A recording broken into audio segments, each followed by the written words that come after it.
ప్రభు నామమున మీ అందరికీ వందనాలు.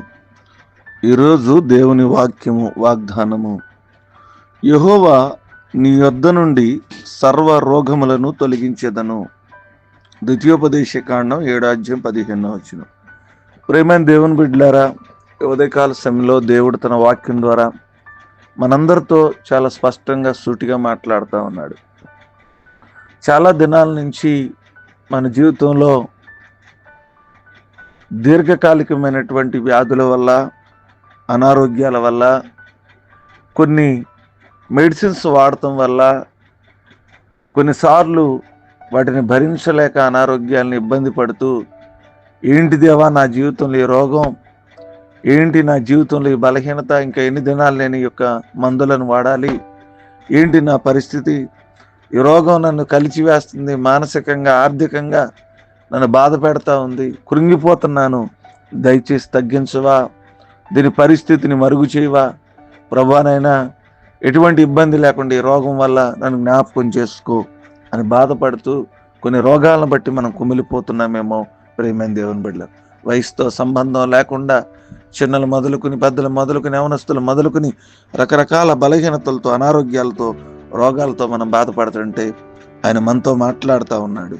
యెహోవా నీ యొద్ద నుండి సర్వ రోగాలను తొలగిస్తానంటున్నాడు. దేవుడు ఖచ్చితంగా ప్రతి అనారోగ్యాన్ని తీసివేస్తాడు, ప్రతి రోగాన్ని తీసివేస్తాడు, ప్రతి వ్యాధిని మనలో తీసివేసి మన బలపరిచి మన ప్రాణమును రక్షించి ఆయన జ్ఞాపకం చేసుకుంటాడు.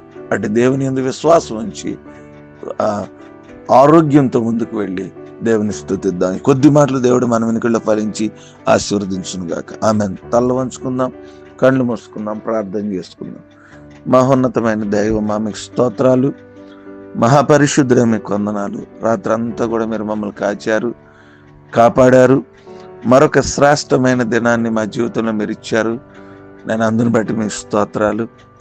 మళ్ళా వేకుని మిమ్మల్ని ఆరాధించగలిగాం, స్తుతించగలిగాం. మీ మాటలు మాకు వినిపించారు. సర్వ రోగాల నుంచి మాకు విడుదల చేస్తాను ప్రభువానైనా, తొలగిస్తానన్నారు కదా.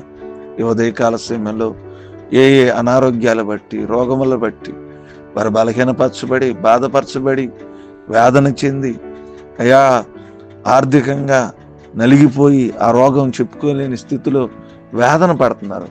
వారందరి అనారోగ్యాలు ఈ రోజున తీసివేయమని ప్రార్థన చేస్తున్నాం. ప్రతి వ్యక్తిని బలపరచమని ప్రార్థన చేస్తున్నాం. శక్తివంతులుగా మార్చమని ప్రార్థన చేస్తున్నాం. అయ్యా ఈ దినం మమ్మల్ని జ్ఞాపకం చేసుకోండి. అయ్యా వివాహ దినాలు, పుట్టినరోజులు, అనారోగ్యాలు, ఆర్థిక సమస్యలు ఉన్నటువంటి కుటుంబాలను జ్ఞాపకం చేసుకోండి ప్రభు.